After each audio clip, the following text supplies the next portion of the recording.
Hérna sjáum við klassíska róðraræfingu. Við notum skrefstuð til að gera okkur styrk og stöðug.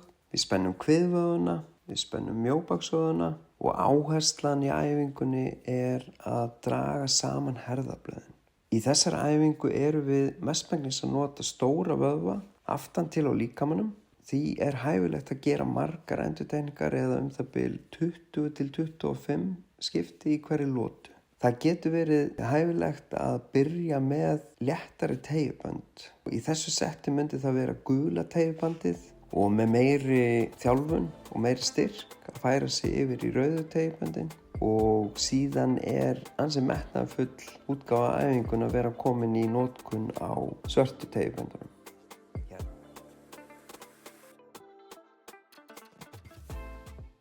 Hérna erum við aftur með æfingu sem er svona valmöguleiki á móti brjóst- og axlapressuæfingunni. Hérna erum við komin í aðeins meiri axlapressu áherslu. Sérstaklega ef við myndum halla núna aðeins meira fram á við, enda með hendina í axlarhæð.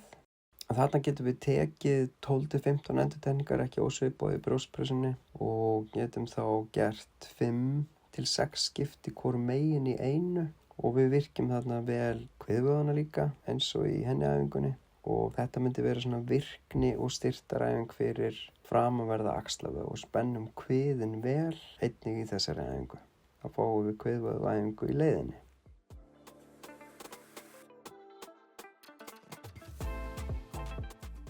Hérna erum við með gott dæmi æfingu sem leynir býsna mikið á sér. Tökum marga vöðva fyrir ef hún er gerð vel. Skrefstaðan, það má jafnvel síga aðeins meira í hnjánum. Við spennum bein, handleggi aftur á við og þeim megin sem við erum að taka át drögum við herðablaðið að hryggnum.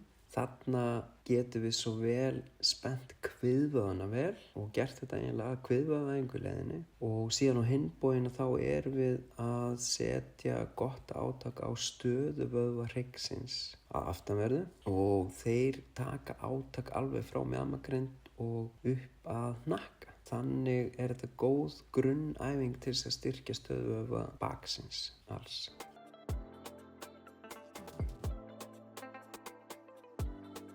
Hérna erum við með góða sértakaæfingu fyrir hliðlæga rassvöðva, glút med eða minni bróðir glút max. Hérna erum við með hreyfivöðvan sem sagt vinstra megin og þetta virkar jafnframt mjög vel á stöðuvöðvan, það er að segja á fótlegginu sem við stöndum í, hægri, og við nýtum hérna stuðning af stól eða einhverju álíka. Það tekur tíma að ná upp góðum styrk við þessum vöðvum, við miðum á 15 til 20 endurtekningar hvoru megin.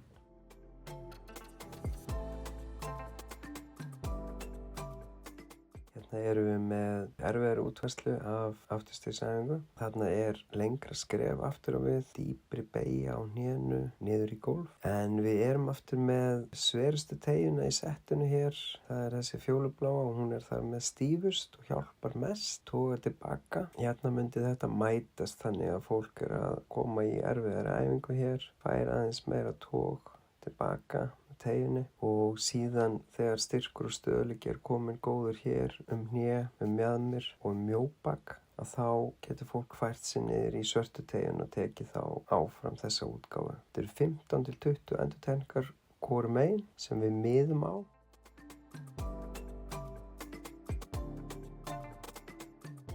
Hér er þríhöfðaæfing eða bingovöðvaæfing. Það bregst nú alla þegar ég set upp styrktaprógram fyrir kvenskjólstæðinga að þá er ég oft beðinn að hafa bingovöðvaæfingu með í prógraminu. Hér er eins slík sem sagt 12 til 15 endurtekningar og það þarf býsna mikla styrkaukningu til þess að ráða við að færa sig yfir í rauðu teygjuböndin.